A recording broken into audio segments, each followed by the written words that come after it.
What's going on? This is Jimmy Donuts. We're here with Richy Nix for Rock Ministry Radio and Killers Never Die clothing line. What's going on, Richy? What up, man? How are you? Not too bad. So you just tore up the stage at the Webster? Yes, I did. And last night you did Bamboozle Festival? Yeah, it was crazy.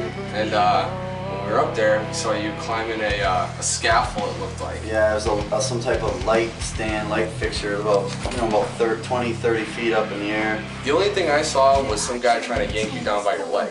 And you didn't come down. The stage techs at Bamboozle were tripping out because those things aren't supported. They only got like one little harness that's attached to some kind of tarp, so that shit could topple over at any moment. Right on the crowd. Either on the crowd or on the stage, someone's gonna either get hurt or die, right?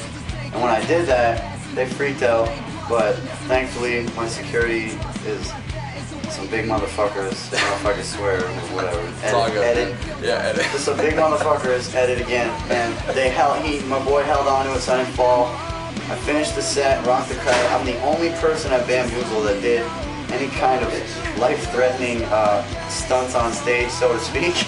So I did that shit, and after the show, the stage techs came up to me and they're like, we wanted to ban you from Bamboozle, but you were the only set that we enjoyed on this stage all day. So we're gonna let you do your thing, just learn from your lessons.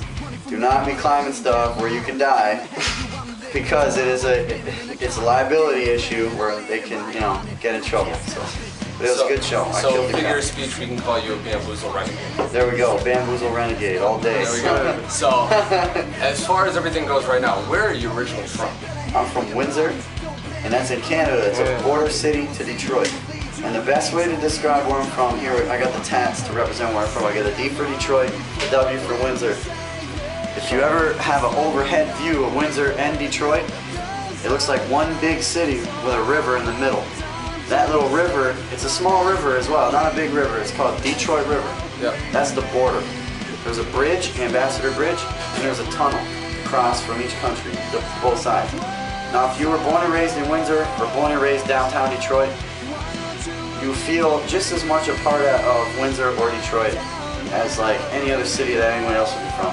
It's hard to describe what being from a border city is like if you're not from one, so you kind of got to rep two cities, as long as both sides show you love.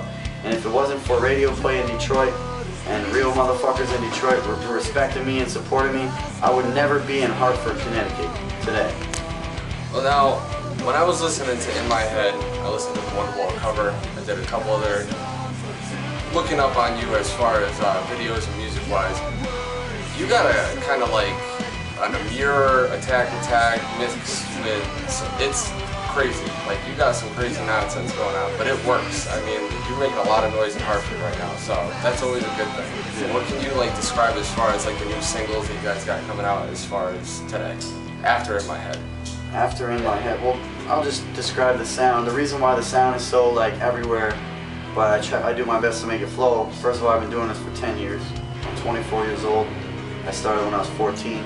I started out in hip hop, and then a strong Detroit hip hop influence. And then being as my mom lived in a small town and my dad lived in the inner city, I went through both worlds. I went back and forth. And when the small town cats were listening to Nirvana, the inner city cats were listening to Tupac. And I felt like the inner city cats were calling me a hick, and the small town cats were calling me ghetto. So I didn't know where I fit in, right? So I decided to just say, fuck it, I'm from both sides. And as things progressed, when I was doing the rap stuff, I ended up joining a band naturally.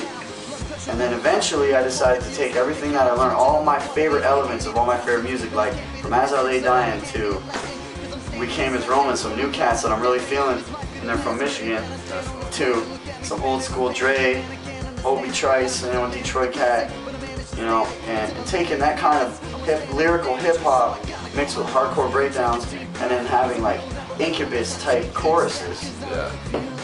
It's like I decided to just blend it all in together. Why not take all my favorite elements and blend them all in together?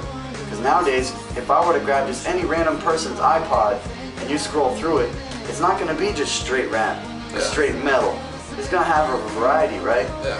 Why not give that variety to a live show when you come to a live show? And when I do it well and respectfully, you know what I mean? And since I grew up in both worlds, I feel like I'm not faking. This is not a gimmick, right? I'm doing it for real. Yeah. So where does the tour take you after this? Right now we're taking, I think, a week break. Okay. And then we go back on tour in either a week or a week and a half. I know I'm hitting Rocklahoma. Okay. It's a big festival. Rock on the Range. Baby. Yeah. I don't know the rest of the dates by heart. And May 22nd, I believe that's where yeah. we're promoting the crap out of that show. There's a lot of other dates where I'm like headlining, like similar small shows like this, where I'm starting to get radio play, starting to create a buzz. And we got submitted for a Limp Bizkit and Snoop Dogg tour, and I'm praying that I land it, because if I do, that's going to help me a lot. Oh yeah. A Limp Bizkit and Snoop Dogg tour, I think, would be a great market to play from. Absolutely. Now, as far as influences, you said that before, but who would be the pinnacle of somebody you can work with today? I would love to work with, even if they're dead. That's cool. I would love to write a song with Nirvana, or Kurt Cobain, pardon me, and Tupac.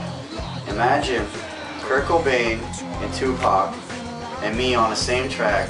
It would just be ridiculous, in my opinion. And I know it may never happen, but who knows, you know? Yeah. We don't know where shit goes when you die. We might all go somewhere else. You know what I'm saying? So that would be crazy for me to do that. Other than that, we're at the Webster Theater in Hartford, Connecticut right now. I'm Jimmy Donuts. This is Richy Nix. We're on Rock Ministry Radio and Killers Never Die clothing line, and we are out.